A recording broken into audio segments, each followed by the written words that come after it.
And now broadcasting.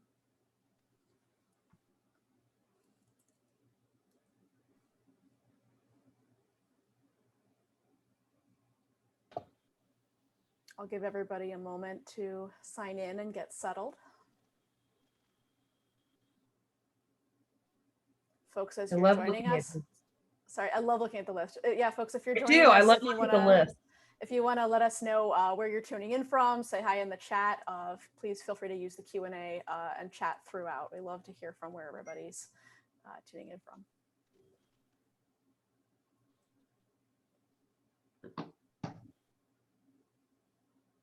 Matt Brooks, so dedicated. We love you, Matt Brooks. Mr. Pinot Noir. The best. We're the best. You are. You're the best. We love you, Matt. We miss you.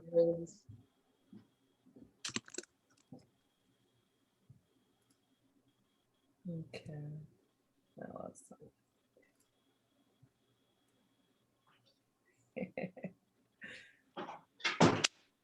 cool.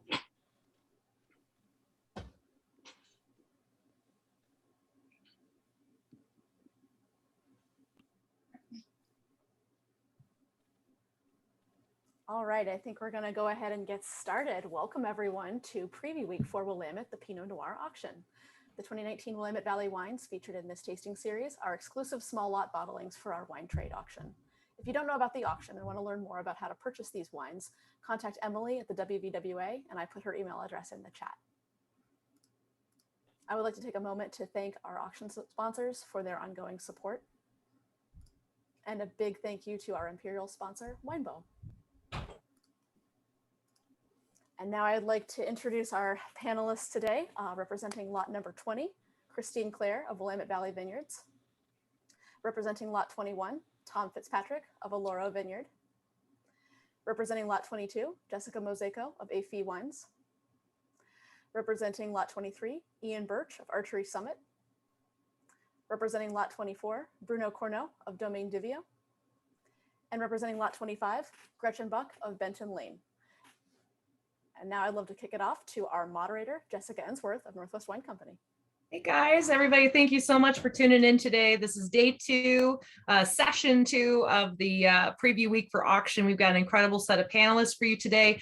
We're trying to shake it up a little. We're going to flip the script. So these winemakers and wineries are going to introduce each other, which is kind of a new thing. We're trying to keep it fresh. So hopefully it's not choppy, but we're going to kick it off. We're going to start off with Mr. Ian Birch, who's going to introduce our first panelist. Ian, take it away. Thank you, Jessica. Well, I have the opportunity to introduce you guys to Christine Clair. She's no stranger to wine. She's a native Oregonian and a very good legacy maker at Willamette Valley Vineyards, who, in my mind, is one of the biggest leaders in sustainability in the valley. They're stewards of the land, and it's an incredible winery. I think that kind of helps our wine industry kind of speak the good word across the country and across the world. Christine, I was hoping you can tell me a little bit more about yourself and about Willamette Valley Vineyards. Yeah, absolutely. Thank you, Ian. So I work here at Willamette Valley Vineyards. We were founded back in 1983 by my next door neighbor, Mr. Jim Bruno. So I was essentially the neighbor kid that lived across the road and just hasn't left the property. I've been working here for about 10 years in the winery director capacity, so overseeing our winemaking and vineyards, also our sales and marketing. And it is an exciting time here, as you know, the Oregon wine industry is just growing leaps and bounds, and just an exciting time here.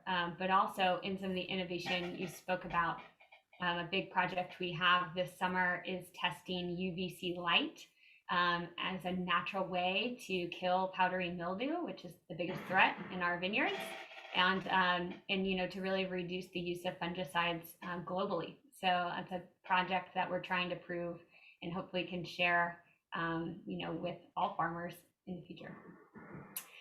So I have the pleasure to introduce Jessica Mozeico. We serve together on the Willamette Valley Winery Association board, where since her time joining, she has just been this change maker, really focused on issues of diversity, equity, and inclusion.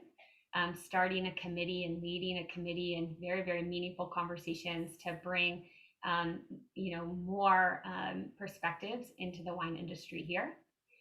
She also leads us in our strategic planning. So she is very, very helpful to take a lot of conversations and boil them down and keep us very focused, which I don't know how she does it, because even today with the few of us here, it's like herding cats.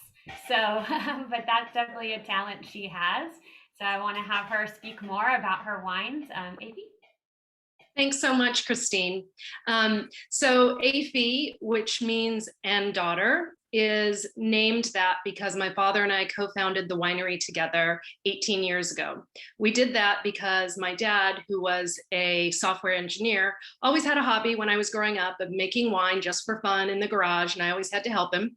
And fast forward of doing that 20 years, and he called me, I was working in biotechnology in San Francisco, and he said, so I'm thinking about starting a winery, but I need you to do it with me.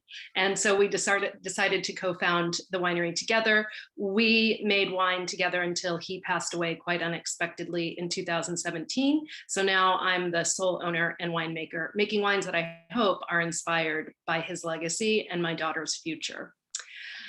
I have the honor of introducing Ian Burch of Archery Summit. I've been a fan of watching Archery Summit for many years. I really appreciate how site specific they are. One of my favorite quotes was when they said, if we were to farm all 5 of our estate Dundee Hills property the same, it would be criminal.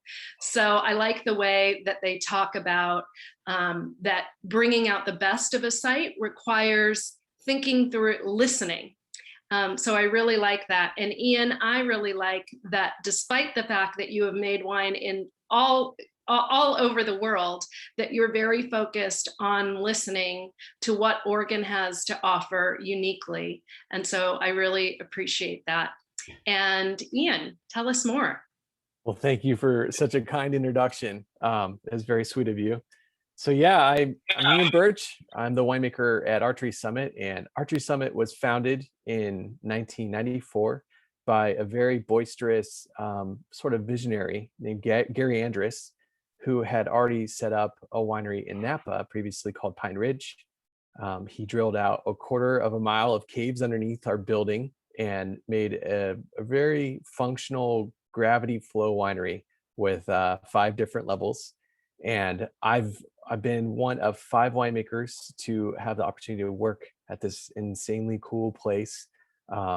It's all about the people and it's all about the land. We are currently farming 5 different vineyards in the Dundee Hills. I've got an incredible group of individuals in the cellar and in hospitality, and we like to have fun. We all take our job very seriously, and we love to entertain people and take care of them. So please come out and say hello. And I'm gonna kick this off to Bruno. Because yeah, we let's went in move our over to loop Bruno. here. Yeah. Bruno, work your magic here. You're gonna introduce Gretchen. Yeah. Hello, everybody. I know. Hello. So Bruno Cornell. I want to introduce Gretchen Brook, who is the new winemaker and head of production at Benton-Lane. Gretchen is a Burgundian by birth and Oregonian by birth. And she has been the daughter of the ballet here, growing in this area and making wine early on by getting her degree at Oregon State University and starting to work with the Joe Dobbs group. And I've been really influenced in the style of winemaking she has been doing here for several years now, and being in charge of Benton-Lane. It's a new chapter, but a really good way of developing yourself. So it's you. Thank you, Bruno. Thanks for the introduction. Yeah, it's a pleasure to be here today. I am brand new in my role as general manager at Benton-Lane Winery.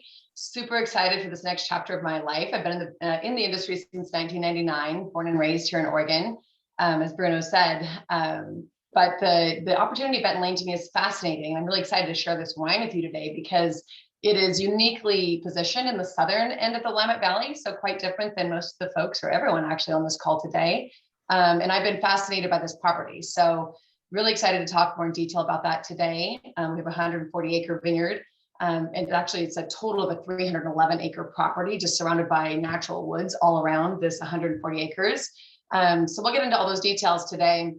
I'm really kind of helping to relaunch Benton-Lane. And so since we were acquired in 2018 by Corneaux Vintners, we've put a lot of work into this, and I'm kind of the final addition to the team to help bring this wine really in a new light to everyone who've been driving quality and changes in the vineyard all the way through. So lots of excitement to go on. I'm really excited for this next chapter of my life and excited to share more today with you.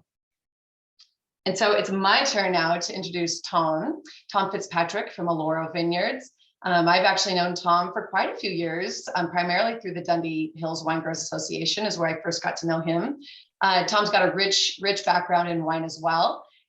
He started in Washington, actually, the small estate winery, and went to New Zealand, met his wife, and settled in Napa Valley for quite a few years. He spent some time actually with Pine Ridge, as already mentioned today. Got his degree in viticulture and enology from UC Davis, and then Burgundy, and eventually made his way to Oregon in 2007. So he's been with Alloro since 2010, and it sounds like they've got a beautiful property there. I haven't actually been there. It's not too far from my home in Sherwood. 34 acres planted to multiple varieties, Pinot Noir, Chardonnay, Riesling, and Muscat. So with that, Tom, could you just fill in the blanks and tell us a little bit more about yourself and the winery, please? Thank you. Thank you very much, Gretchen, for the introduction. And thank you, everybody out there, for joining us and participating in the auction. Yeah, Alloro was founded back in 1999, so it's just 20 years from this vintage for this auction lot by David Nemarnik. And Alloro is situated on what I like to call the north flank of the Chehalem Mountains in what is now the new Laurelwood District AVA. I kind of discern between the north and the south flank of the Chehalem Mountains because of the distinctive difference in soils between the north and the south flanks. The north flank, the soils are laurelwood, which is loess. Essentially, it's a kind of wind-blown glacial soil, laurelwood. And Alloro is a small single vineyard estate property. We make all of our wines strictly from the vineyard that surrounds the winery. And in addition, we're an integrated farm where we grow and raise a whole bunch of other crops and animals. And I would say my focus at Alloro, given that we're just this single vineyard estate property, is really around wines with, I like to say, purity and precision and focus that are focused around showcasing the personality of this single vineyard site. And I think I'm going to move on now to introduce, actually it's my pleasure to introduce Bruno Cornell. In addition to being a super guy, and Bruno, you can wave to show everybody. In addition to being a really great guy, he's a fourth generation wine grower from Burgundy, from the small village of Meloise. Is that right? Yes. Meloise. Yes. After earning his master's degree in viticulture and enology, where he actually met his future Domaine Divio partner, he pursued international work in South Africa, and then California, Oregon, and Washington. He arrived in Oregon in 2010 as the winemaker for Solena Estate. And he would eventually become the director of viticulture and winemaking at Northwest Wine Company, a position he still holds today. His partner, Andre, and himself started Domaine Divio back in 2012. And with that, I'll hand it over to Bruno. Thank you for the nice introduction, Tom. So yes, we As you said, I'm from a little village in Burgundy where I grew up making wine with my grandfather and growing grapes with my father.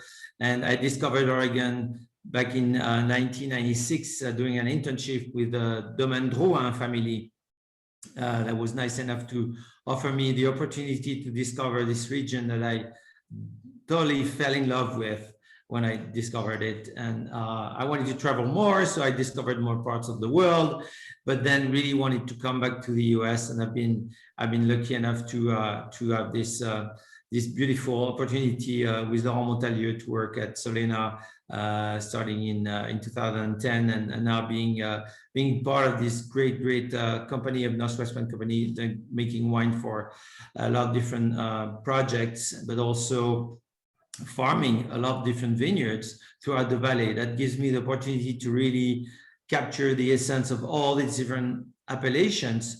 So I've been fascinated from the beginning from these different type of soils that we can discover in Oregon and in the Willamette Valley in particular, and each of them creating a really nice ground for different flavors of Pinot Noir that are really sensitive to the place they're growing onto. Having a very sustainable philosophy in mind, I really want to create a sustainable and even further biodynamic vineyard.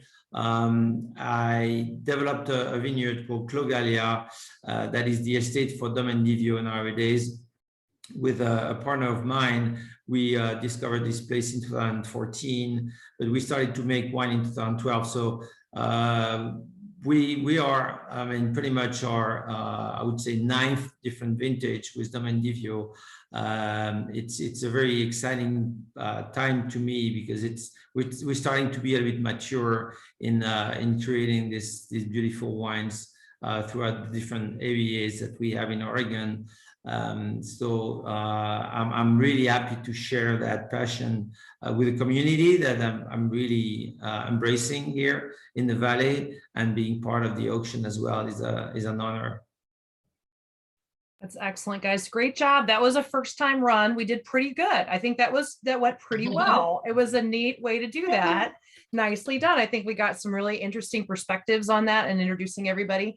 I think that a lot of people that are tuning in are going to hear about the 2019 vintage a lot. So what I'd like to touch base, I think we need to touch base on it for each area. We've got a really diverse cross section of wineries here with different experience. And I think we all have a tendency to really talk a lot to each other. So I'd love to get your opinion on what was unique for 2019 as a vintage in your specific, what was a standout of something that you thought, wow, that hearing what everybody else's experience is like, wow, this was really unique to us and to our location. So can we start with just Mozeico and just give us a little bit of idea about what was 2019 like for you? And is there anything really specific that stands out that you think was really unique to your particular site? Sure. Well, I'll start with a high point and a low point. How about that? So to me, one of the things that stands out about the 2019 vintage is just the extraordinary balance and bright, fresh acidity of these wines. I think that especially given how warm a vintage it was up until the very end, that's wonderfully refreshing to have sort of that nice elegance. The biggest challenge was managing the rains at harvest. So I don't think that is something that is unique to any one particular site. I think that I saw it. I have a small estate vineyard on Parrot Mountain, and then manage blocks at 6 other sites, 3 of which are in the Yamhill Carlton district, 2 in the Dundee Hills, and 1 in Eola Amity. And I would not say that managing the rain that we had at harvest was specific to any one particular site. We did see it across the board. But that will frame some of the strategic choices that we as winemakers have. So as an example, I did a field sort in one particular vineyard before it came into the winery for efficiency's sake. I had less cold soak than I normally would have, just shorter times. And I can speak specifically about my lot for that later, and then doing a little less whole cluster than I might have otherwise planned. So it was a great exercise, and develop your plan and throw it out on the last day.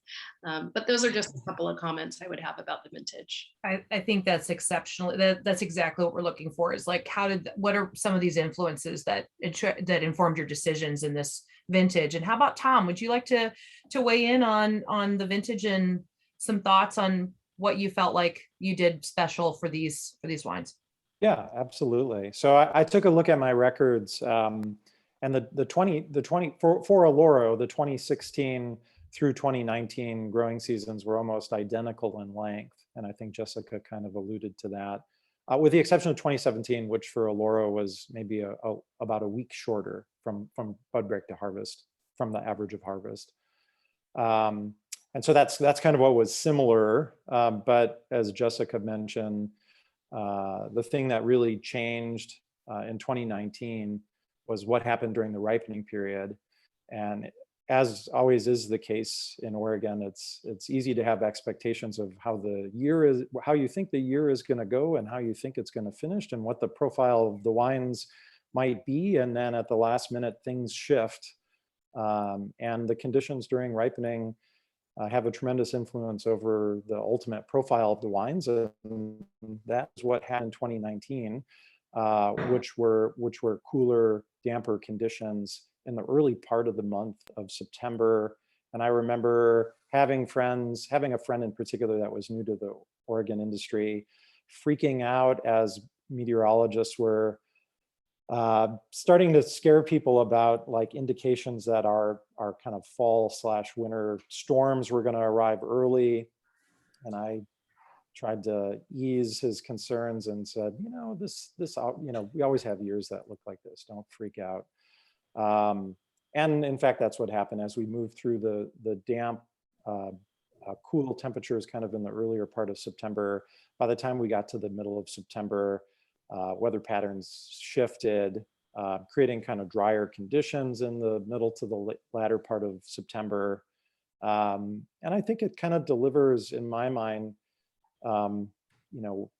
just kind of ideal kind of conditions for a profile that I really like, which are these cooler conditions in the earlier part of this ripening period that help retain some of the more subtle aromas and flavors that I love so much, making these very aromatically expressive wines, but drier and warmer conditions later that allow the fruit to develop kind of more fullness and concentration, giving kind of a marriage of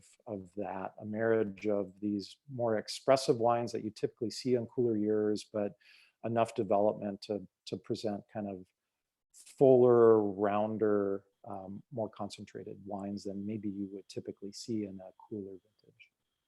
Excellent. Thank you so much, Tom. Christine, Clair, would you tell us a little bit about your experience at Willamette Valley Vineyards?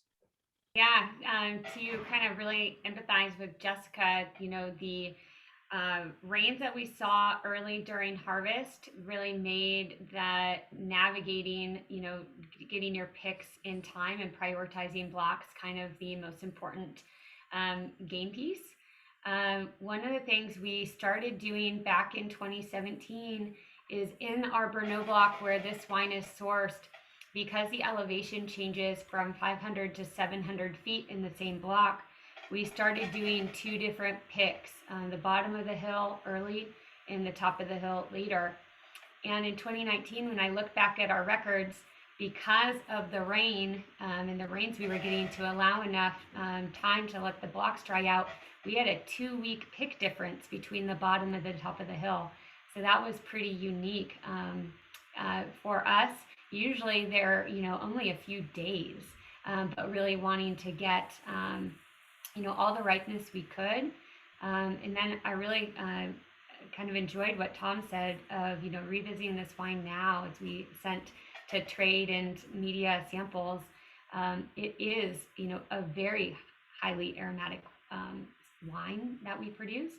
Because of that, we did have a warmer, very even growing season. And so the summer did produce enough, ripeness, phenolic ripeness And then, so even though we saw some rains, we still had a lot to work with. And so it was really picking and making sure things stayed clean. We did a lot of sorting. We had a new sorting table that was going 24 hours a day because of the conditions out there, just making sure, no disease fruit were coming into the fermenters. Yeah, we've heard a lot of that, I think, from a couple different, panels, as well as just this really big, long range of pick days and pick times, and having to really like pick over here and then go back and come back and pick. So, Bruno, you started your first internship at Domaine Druin in 1996, and then came into the Valley in 2010, and you've got some pretty extensive worldwide perspective, I think, on vintage. So what was 2019 like for you, and what were some things that you could pick out that that you really found were unique about the vintage, and maybe in comparison to some prior years, or if there's some things that have alignment from prior years?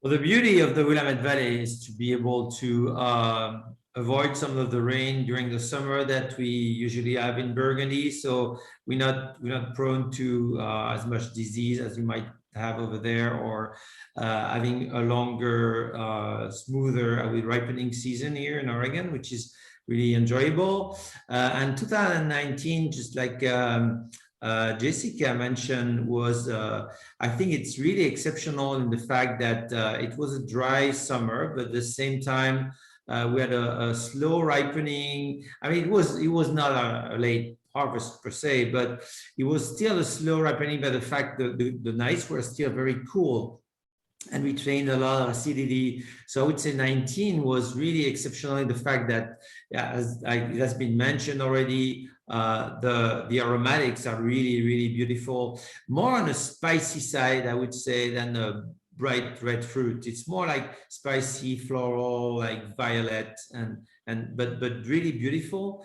And at the same time, it retains a lot of acidity, so they're really bright. So my summary of that would be to say it's a wine that is extremely approachable right now already, but has a really amazing potential for aging because of this bright acidity that balances the wine. So it's not, for me, it's not easy to compare that to anything that I would produce in Burgundy, just because of the summer growing season is quite different. Excellent. Thank you for that. Gretchen Brook, you are down a little south. So do you see a very big range of difference from where your winery is versus some of the other wineries that are in the North Willamette Valley, and especially how that pertains to 2019? How would you give us a little enlighten us a little bit about your experience? For sure. Well, remember, I've only been at the company for 2 months, so my experience is pretty short, but I've been tasting many years back for the last couple of months, and connecting with our winemaking team and learning from them. I'm also studying soil maps and just spending a lot of time with our vineyard manager, who's been there for 24 years. So, soaking it up as fast as I can. I think the way I would summarize it, Jessica, first of all, just about the vintage in general, knowing I was in Dundee for 2019, but we sourced from all over when I was working in Dundee. So I feel like I have a pretty good, view of the whole valley. I would summarize 19 as like a pretty classic Burgundian, a classic, Oregon Pinot Noir year, I guess. It's got, like, compared to many of the years we've had recently, 14, 15, 16, 18, like a lot of warmer, bigger vintages. To me, 19, what's most unique about it relative to the years around it is that it was just a little bit cooler. We've struggled, of course, with some of the moisture issues you all mentioned. It's a little leaner, bright acid, nice fruit, really aromatic. I agree on the herbal and kind of light aromatics, like the dried flowers, dried floral, that kind of stuff, some cinnamon spice. But to me, it's a little bit more classic versus some of the vintages we've had more lately have been a little bit bolder. I would say down at Benton-Lane on the southern edge of the Willamette Valley, and it's one of the key reasons Steve Girard selected this property to develop it in 1988, is because it's a little bit warmer, as you can imagine. We all know what it's like in Southern Oregon, a little bit pushing that edge. So I think when I compare all of our vintages at Benton-Lane compared to what I experienced in the Northern Willamette Valley, it's just a little bit more extraction, a little bit more riper characteristics coming out of our estate. but all, quite similar still. The Willamette Valley, while it's huge, has incredible quality throughout, and just, really fun to taste the little tiny nuances from site to site. So that's my summary. Thank you, Miss Gretchen. I do think it's worth mentioning, I think for those of that you may not know, you probably all know, but it's for those at home that don't know, the Willamette Valley is basically 3.5 million acres. So it's a really large area, and it's basically 100 to 110 miles from Portland to Eugene, and then 60 miles at the widest point between the Coast Range and the Cascade Range, which is, I think challenging to sort of monoculture that. We have so many mesoclimates and microclimates within that. So it's really good to get a glimpse of what we're talking about for each location, that we really do have a lot of diversity that comes through from vintage to vintage. And I'd love to throw that over to Ian Birch, which is, your archery summit based in the Dundee Hills, which is kind of a warmer site. It's kind of insulated and protected. I don't know if it's fair to say kind of the banana belt of the North Willamette Valley. Sometimes it gets a little more warm. So is that your experience as well, Ian? 2019 how did those some of those conditions affect you in terms of your choices in making your auction lot this year? Well, it's always funny too, when it comes to harvest, people don't really think about like the wine facility. We can only process 15 to 20 tons a day. So whenever Mother Nature starts kind of serving up those conditions right in that kind of picking window, I like to kind of nibble at the fruit, bring a little bit in, see what it does. And I remember sitting out, like drinking a beer. We had somebody visiting from California, and it started pouring down rain. And I was just like, yeah, anecdotally, 2 weeks before harvest, it never hurts to get a good big drink of water. It's something I heard years ago. It's something I've stuck to. So it rained, and we picked, and it rained again, and we picked, and we started to kind of analyze what we had after the first and after the second, we didn't see a big difference. So, I just started going for it, and we didn't see very much rot at all, no botrytis. And we're very happy with the freshness we had. And, it's something we always recount after what Gretchen had just said. We had a really sort of nice string of warm, kind of easy breezy vintages, softball vintages. So having rain kind of brings me back to, I guess, an area where I cut my teeth in Oregon, and dealing with the 2007s and dealing with some harvests in Burgundy where you get rain. You're going to make wine one way or another, and the cluster morphology going into harvest was beautiful. There are small berries, so I think that we were left with this like really beautiful, complex, delicate, acid-driven, very floral and ethereal wine at the end of it all. And it was a nice change. It was what brought me to Oregon, this beautiful sort of transparent wine, instead of something on the riper profile. So much needed change, I thought, for me. Very good, guys. I think this is a great opportunity now to dive into your specific lots. I think that was really a great description, I think, from everybody. And if there's any questions that anybody has, throw them in the chat. We'll definitely answer them. I think we're going to have a little time, hopefully, to answer some questions here. We're going to go back into lot order so that we can kind of let you play along and read along as we go. So we're going to start off with Christine Clair. This is Willamette Valley Vineyards, lot number 20, the Bruno block selection, a 5K lot made by Joe Ibrahim. And Christine, will you tell us a little bit about the vinification of this wine and give us some specifics on what does it taste like? Let's tell it and sell it. Yeah, absolutely. So it does come from the original 15-acre block that Jim planted here in the Salem Hills back in 1983. It's a mix of 667 and 777 in the block. I kind of mentioned earlier that, the elevation range is 500 to 700 feet. And so there's just, huge differences from the bottom of the hill to the top. Also, where we sit in the Salem Hills, we receive our weather from its southern exposure, where this block sits, from the inlet where Mary's Peak kind of allows the weather to come in from the coast. So a very exposed block, and each and every year it's tends to be, you know, one of our later ripeners because of how much, you know, it cools down in the afternoons. It gets a lot of breeze. It also gets more moisture, about 10 inches more rain a year versus our more northern site. So just a really interesting site to farm. So we did split the picks. They ranged, or, you know, they were 2 weeks apart.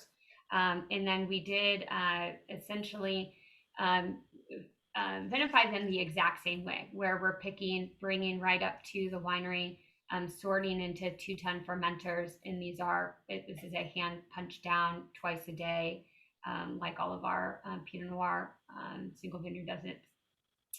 We then did 18-month barrel aging time. This block, in this particular year, we tried some new barrel selections from it. And so the barrel that we picked out to be the selection was actually the newest cooper that we brought in-house this year, from a little artisan cooper that came to visit us. And to be honest, I kind of bought a sympathy barrel because he was so nice, and didn't really have a whole lot of faith in what necessarily, we're kind of stuck in our ways sometimes with what we want out of our programs. But I love the story. And the story was that his name is Francis Miquel. He has a small cooperage. He was a sommelier that's tasted, you know, thousands of wines, and really thought that he has developed a toast practice and drying practice for his barrels. And so he switched careers. And I was like, oh, that's so nice. I love people that are entrepreneurial. And but then he told me about the name of his barrel, and I was like, oh, this is pretty cool. So the name of his barrel is the Semler, which is named essentially from a guitar that a gypsy jazz player that he was really fond of. It was the name of the type of guitar he played. And I was just thinking about like how personal that is to, you know, have these passions in your life and take inspiration from music into your, you know, your cooperage, your woodworking. And so we did, you know, buy the barrel, and I think the thing that it was just quite a standout as we were tasting through the 19s and putting this, you know, this is only 5 cases, so we had to really pinpoint what we wanted to focus on. And it just, that story and that visit we had was very, very memorable. And I always think, you know, people that are so passionate about their craft, we love to support.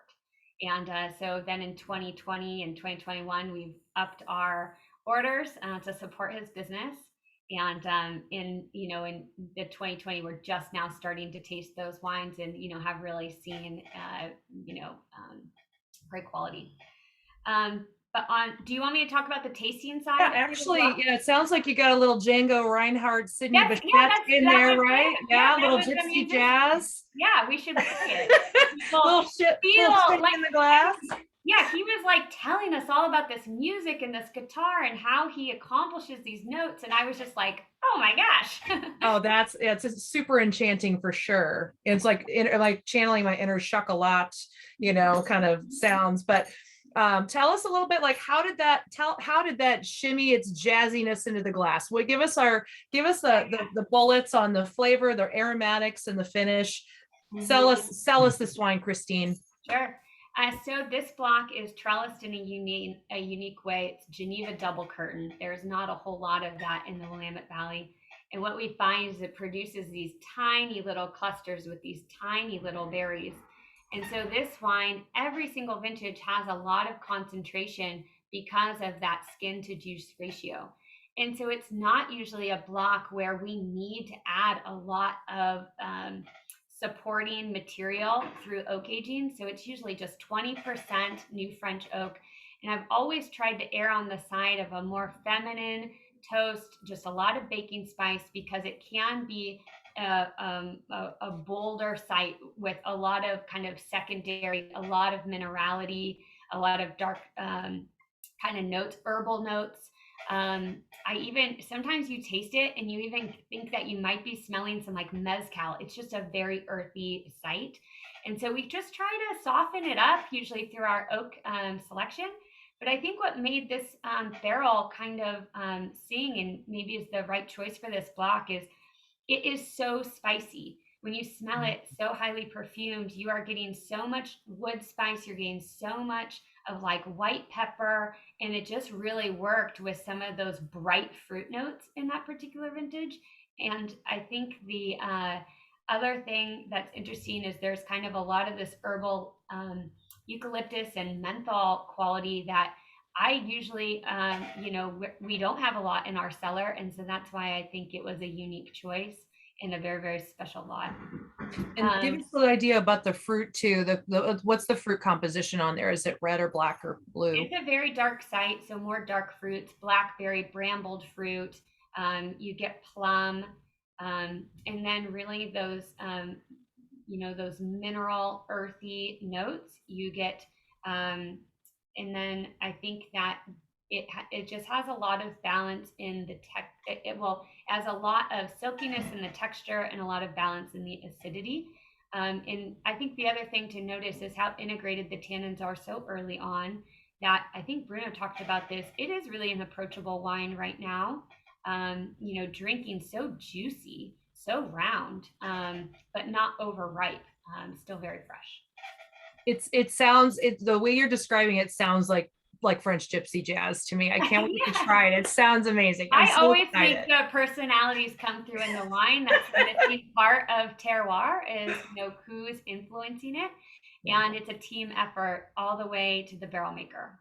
Well, it sounds like it's a great story. We can't wait to try it. So guys, that was Willamette Valley Vineyards, lot number 20, the Bruno block selection, 5K slot. Thank you, Miss Christine. We're going to move over to Tom Fitzpatrick, Alloro Vineyards, lot number 21, Benton-Lane, 2019 from Chehalem Mountains. And Tom, if you tell us a little bit about the wine and the process, but also how important was it to you to get the Laurelwood status very recently for the new AVA status? Yeah, well, let me say a few things about the lot. So Benton-Lane, which is Italian for 20 years. The 2019 vintage, as I mentioned earlier, marks Alloro's 20th anniversary. And it marks the 20 years since our founder, David, planted vines on this special piece of property that he first discovered 10 years prior to that on a bike ride. And that would be a spot where it would become his regular water stop, where he would chat with the farmers less in Pearl Longway.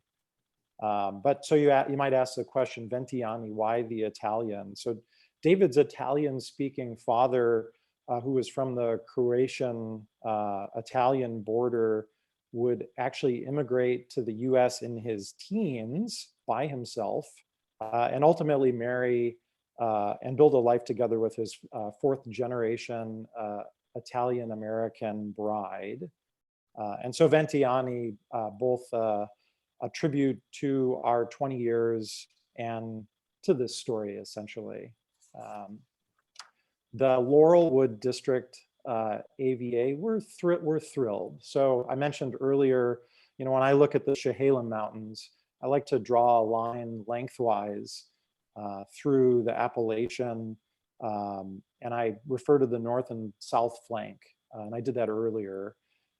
And I do that because the soils are kind of divided roughly in that way, with the north flank being these loess soils. Laurelwood is actually the name of the soil series.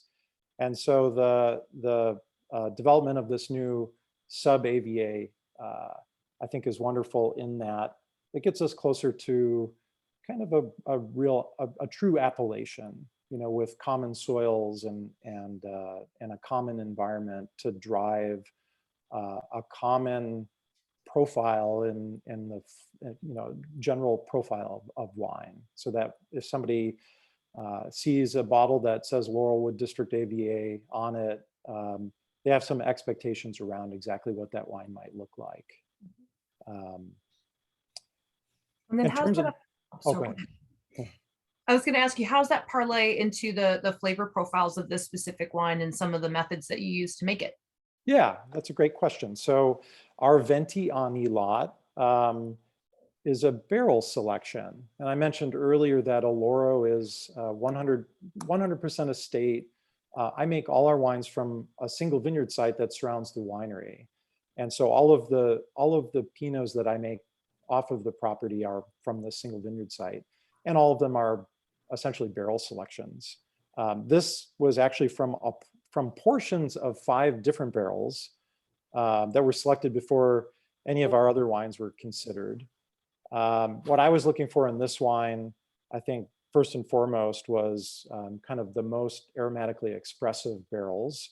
But I was looking for elements that had more weight and fullness, that had finer, more focused texture, where that texture was more persistent on the palate. So I kind of had a profile in general for the vintage that I had in mind for this. All of my selections are always done essentially blind. I'm not influenced by what block or what clone or what rootstock. I'm just looking for kind of particular attributes. And our auction lot, our Venti Ani, ended up being a mix of clones Dijon 777, 114, and Pommard, all from our 1999 planting, that 20-year-old planting. And I think that the profile of this wine is really well. I think it's a vintage that allows you to see kind of a classic rendering of our site, and just has characteristics that are really classic Alloro laurel wood wine. So you'll see red and dark fruit. I see black cherries and blueberries on this wine. There's a potpourri of elements that are, again, classic elements from Alloro, rose petal, I say Italian spices, which is kind of a melange of Italian herbs, and then some notes of black pepper, cinnamon, nutmeg, kola nut. All of that is supported by a wine that's bright in acidity, which I think is consistent with what everybody has been talking about for this vintage. A little lower in alcohol, I would say, than our typical. Fairly full-bodied and structured, with very fine velvety texture and a nice long finish. Wonderful. That's wonderful. I love that. Thank you, Tom, for that description. That's spot on. It's like I could taste it when you were describing it. You guys are doing such a great job. Thank you. Thank you for this. We're going to move over to Jessica from Fille. So, I'm sorry. It was Alloro Vineyard. Lot 21 was made by Tom Fitzpatrick, Venti Ani, and that is also a 5-case lot. And we're going to move over to Jess Mozeico from Fille, which I love this story. Back of the envelope is the name of the lot number 22. Also this is a 10-case lot from Fille. So Jess, will you take it away and tell us about your wine, please, and your auction lot? Yes, absolutely. So this is our first year participating in the auction. And so I named this Back of the Envelope because it's an homage to how we started in wine. So I told you that as I was growing up, my dad had a hobby of making wine in the garage. But the reason that he did that is that we moved from Hawaii to Oregon in 1978. And my dad got really into gardening. He had a big garden. And we had a neighbor across the fence that always saw him in the garden. And he said, hey, you like to drink wine. I have these sticks, these extra sticks. Why don't you just put them in the ground and see if they'll grow wine grapes? And so my dad did. And 3 years later, he was out in the garden again. And he asked the neighbor, so they're ripe. What do I do now? And the neighbor said, oh, winemaking's really easy. There's only 4 steps that you have to remember. It's very easy. And my dad had just been out getting the mail. So he happened to have an envelope, a bill in his pocket. And he said, oh, tell me those 4 steps. And he wrote it down literally on the back of an envelope. And that really started our foray into wine. So what I would say is that we were both entirely self-taught. My dad, as I mentioned, was a software engineer and just learned by doing. I was in biotechnology, never had wine on my radar, but my pathway into wine was entirely out of family loyalty and wanting to have a joint project with my dad. So back of the envelope seems like an appropriate foray into the auction. So the goal here was to really focus on the mouthfeel. I wanted an elegant texture. I wanted it to have weight to it, but to have balance. So I picked two barrels that are two different vineyards, two barrels that were very, very different from one another. So the first vineyard is Fair-Sing Vineyard in the Yamhill Carlton district. And the second vineyard is La Pavillon Vineyard in the Dundee Hills. I would say that those are almost opposite flavor profiles. So Fair-Sing Vineyard is a very large site, sits kind of on top of the hill and faces many different directions and many different elevation, many different clones. My block that I've been working with for 12 years, is at the very top at about 900 feet. It's Wadensville clone. So it tends to create wines that are very bright red fruit, a little bit higher toned in profile, and just a very elegant style. In contrast, La Pavillon Vineyard tends to be characterized by sort of a briary, blackberry, deep, darker fruit profile.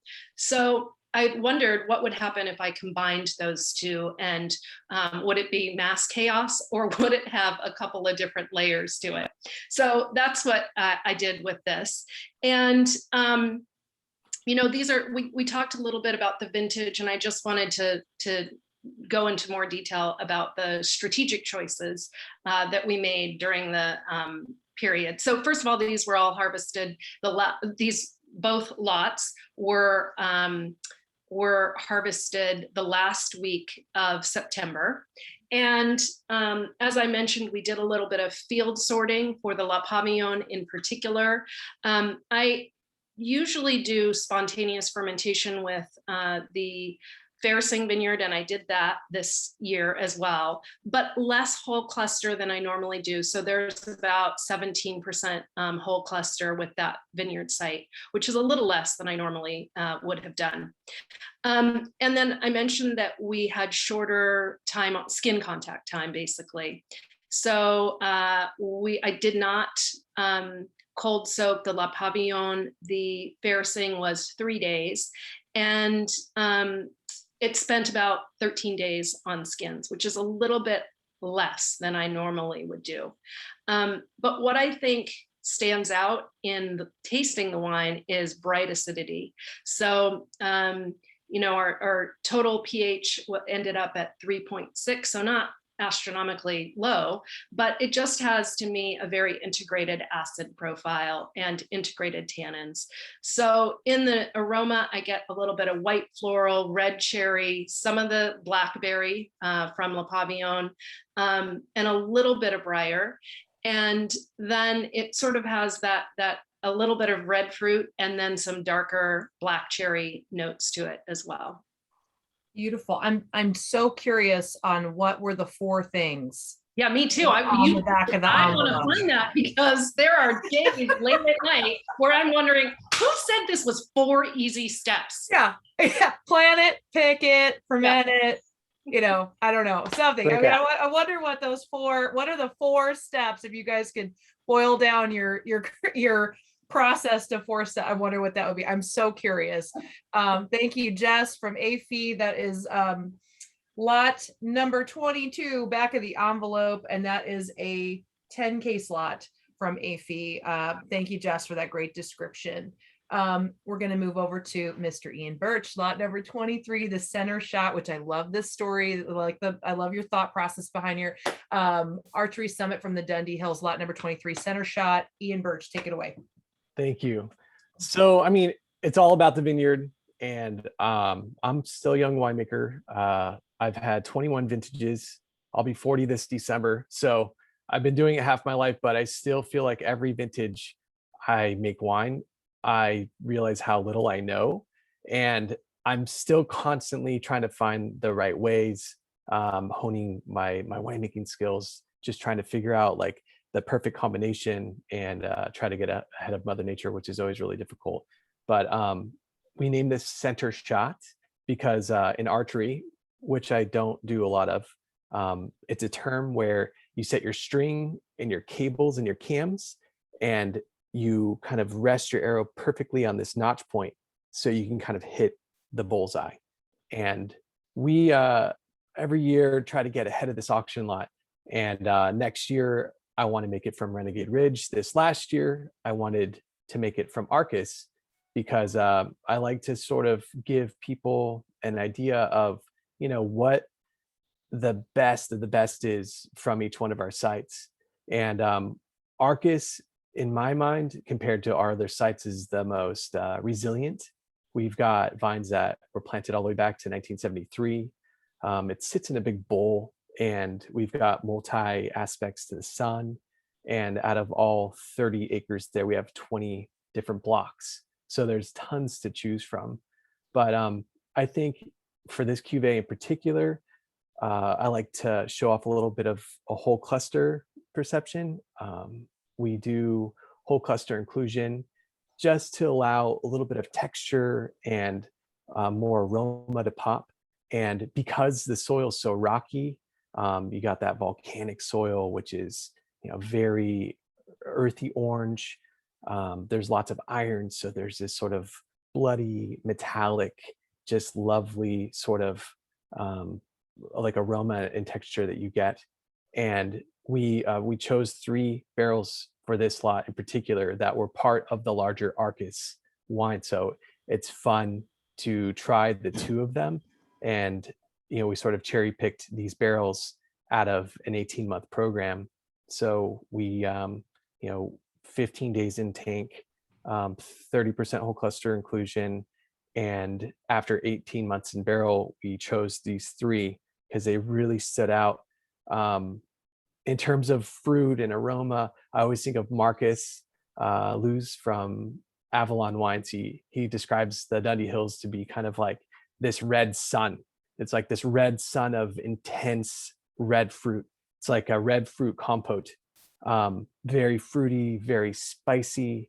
And like everybody keeps saying, the acid in this wine just really allows that juicy sort of, you know, lingering, just beautiful length. And I think this cuvee is going to live for a very long time. And I'm very excited for anybody who reached out for a sample today. Hopefully you're getting to taste along, but I hope you enjoy the wine. Excellent. And I love one of the things that you said when we were kind of doing our kind of our pre-interview is that this vintage for you was like hopscotching through rain episodes, which I thought was such an interesting way to describe your process. And I think that was a really interesting moment. And I think you did a really lovely job of describing your auction lot. So this is lot number 23 from Archery Summit, the center shot 5-case lot from Mr. Ian Birch. Thank you so much, Ian, for the description.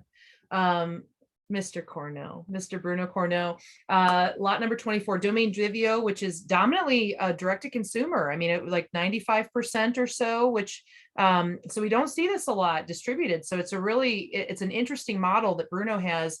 And this auction lot number 24, Peaks and Valleys, also a 5-case lot.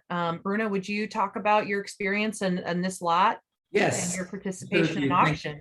Thank you, Jessica. Yeah, like you mentioned, we're a very small winery. Domaine Divio is producing about like 3,500 cases right now, and it's we intend to stay small anyway. But I really want to participate in this beautiful experience that is the Pinot Noir wine auction, and being able to offer some of these wines to some people outside of Oregon.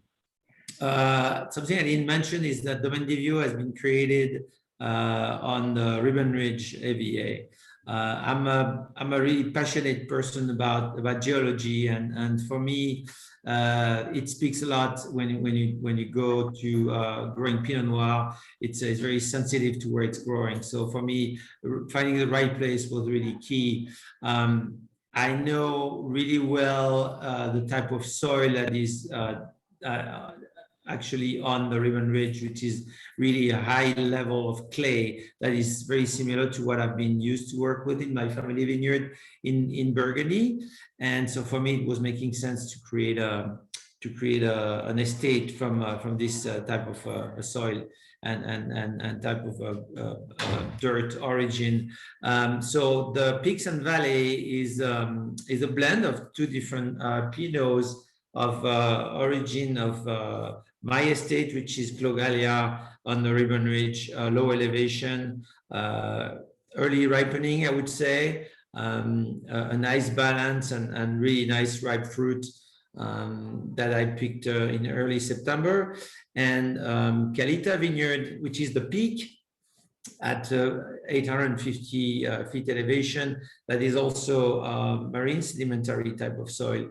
Willamette type of soil that has a really bright acidity and nice deep dark components to it. So I really wanted to create a wine that reflects the same origin of soil, but with two different approach to it. One would ripen later, one would ripe earlier, and the concentration and bright acidity of the higher elevation would blend really well with the ripeness and the red fruity components of the lower elevation. And so I blended those and let them then age for 18 months in a brand new French oak barrel. It brings a really, really nice support to the concentration of the fruit, the wine itself. It has a lot of violet, a lot of really bright tannins, but very, very smooth at the same time. It's a wine to, as I said, to enjoy really right now, because it's full of bursting with different flavors, but also really amazing potential for aging. Excellent. I think that's a great description. And I think it's worth mentioning too that Domaine Divio is kind of the ancestral name of Dijon, where you're from originally, correct? Exactly. Yeah. The word Divio comes from the early name of this fort that was in this at the location of Dijon right now. That was when the Romans invaded Gaul and they discovered this fort. It was named Divio. So we wanted to get some connection with our roots. I love it. That's great history in there, and it's fantastic that we all get to know each other through all this process, even though we work side by side. It's fantastic. So that was Domaine Divio. Peaks and Valleys, that's lot number 24. It's also a 5K slot from Bruno Cornell. And from Benton-Lane, Miss Gretchen Brook, would you please talk about lot number 25, Benton-Lane barrel selection from your estate? That's right. Last but not least, wonderful. Well, as I've been kind of explaining or giving hints here, we've been on kind of a mission of discovering this incredible vineyard site that we've got at Benton-Lane. Just a quick history, when Steve Girard founded the property in 1988 and planted it, he knew there was something special about this site because it's capped by a unique mountain range called Perry Mountain rather, and it creates kind of a rain shadow effect on the vineyard. And the vineyard is to the east side of this mountain. And for years and years, pilots had told him that when they were flying over the area, it was kind of an area where the clouds always were not. Just that rain shadow effect kept it a little bit drier and protected it from some of that crazy weather. So I think he thought that was unique and special. And I think the work that Steve did at the time and the stories he shared with me were primarily about weather, a little bit warmer than the northern Willamette Valley. He thought that would be an advantage, and the soils that were there.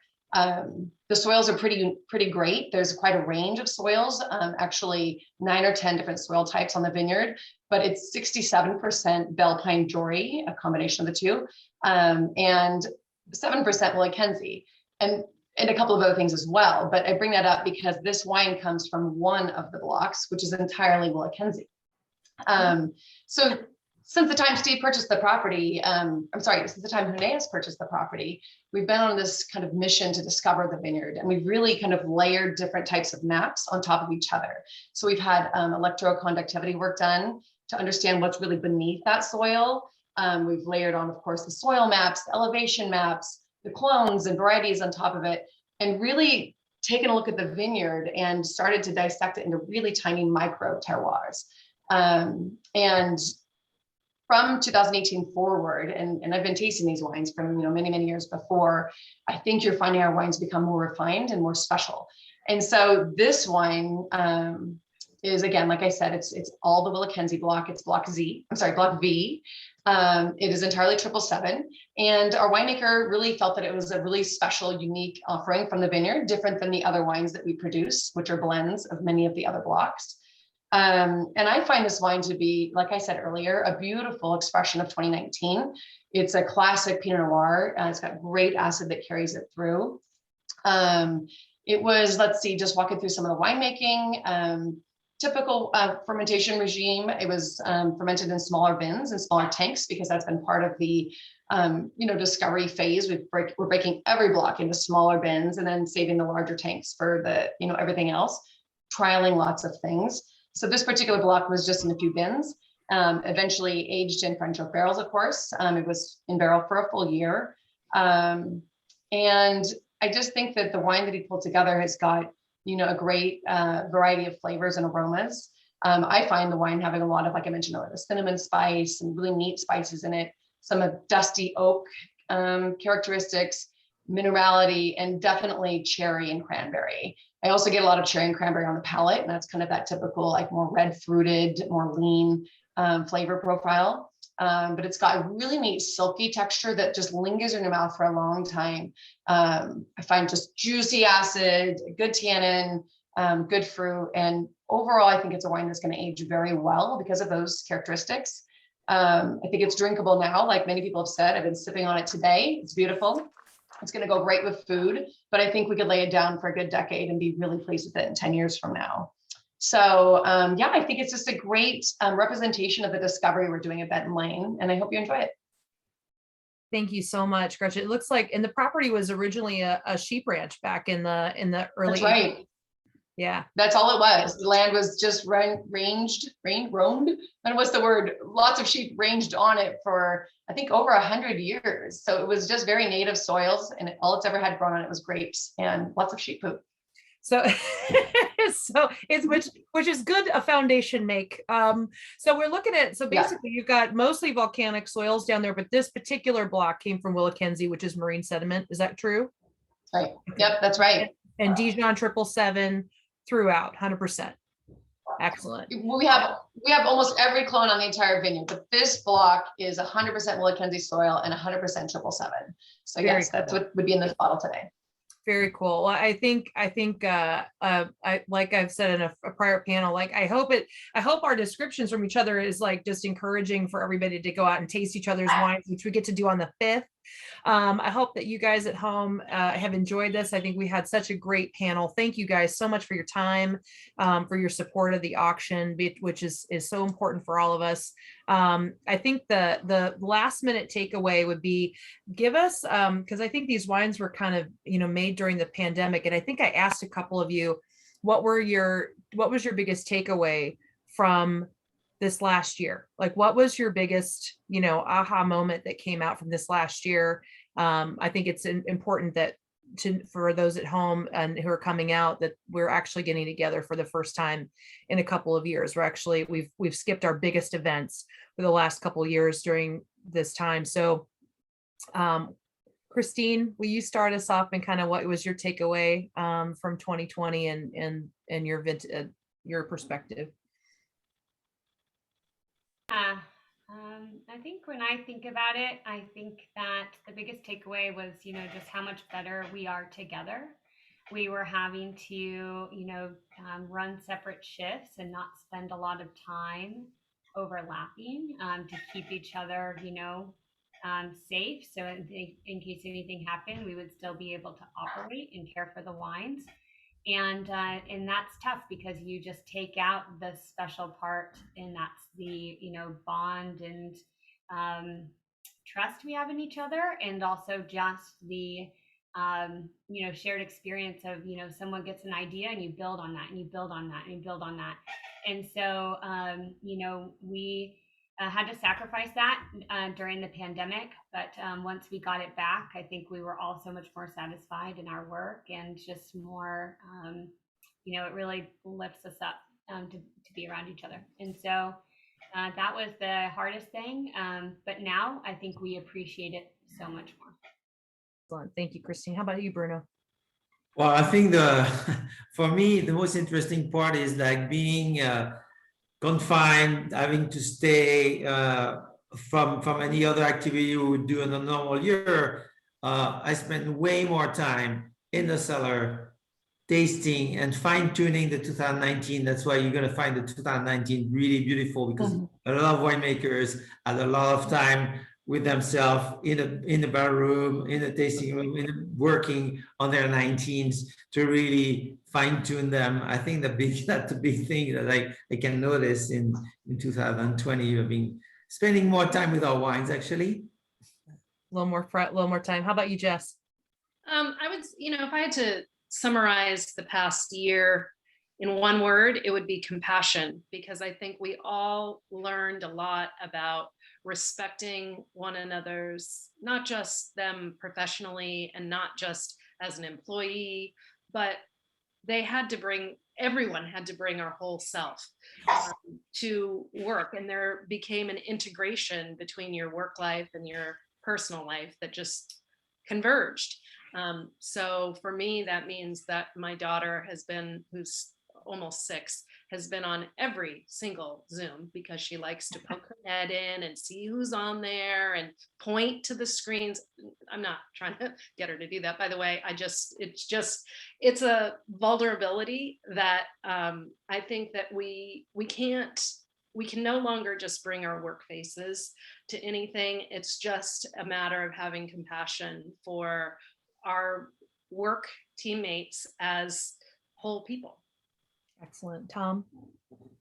I think my one word for 2020 would be resilience. I feel like maybe what I learned is no matter what's thrown your way, everything's going to be okay. We're just able to adapt and move forward, and maybe not unlike what we experience as winemakers as we approach harvest time, not knowing what's going to happen. Everything is going to be okay. Thank you, Tom. How about you, Gretchen? Well, I would have said a few things were already said. I'll try to be unique, and I'll say another important takeaway for me, which was we learned that we can work from home and in different locations. And that's essentially what enabled me to take this job, because I work from home quite a bit. And I think it's really going to change the life of many working people in the world. This ability to be more flexible and work from various locations. Of course, the opposite side is what Christine mentioned, which I would have said at first, which is the power of being together. And you don't always have that, right? So there's, pros and cons to both. And I think it kind of opened our minds to realize that you can hire employees from different areas of the country that you wouldn't have considered before, or hire people like me to run a winery that's 2 hours from my home. And that's okay too. I wouldn't have taken this job, to be honest, if I hadn't gotten used to that through the pandemic. So it's a positive, I guess. Thank you, Ms. Gretchen. How about you, Ian? Well, you guys stole all my ideas. So I think Bruno hit it the hardest for me. I've never been able to focus on the wine so much. And I think I'm driving the guys in the cellar crazy because I'm around way more than I normally am. So, it's simple for me. We're here to survive, and we're here to live and prosper. And, it just makes me kind of take pause and really sort of cherish like how fortunate I am to still be here and just be surrounded by such a talented group of individuals. And I get to soak up all this little baby time with my kids because I'm not traveling as much. So I think as ugly as the world has been all around me, it's been very sort of incredible for me to just sort of have so much like people time and family time. So it's kind of a bittersweet year. Well, I think this shows about all the heart that goes into our industry. And I thank all of you panelists for being here, for donating and supporting the auction. And a special thanks to Julia Burke, who has put this together and is really, she is just our tour guide to the stars, I tell you. Thank you so much, Julia, and panelists. And Julia, I'll let you take us out, darling. Thank you. All right, Jess, thank you so much for being an amazing moderator and our auction co-chair this year. Panelists, thank you for your brilliance, your energy, your wines, and attendees, thank you so much for joining us today. Thank you for your support. If you're tuning in on the 5th or joining us live, we'll see you then. And I have the preview week schedule in the chat if you want to join us for some more. We're doing all sorts of amazing conversations like this all week. So thank you, everyone, and cheers. Cheers. Thank you. Thanks again. Take care. Thank you.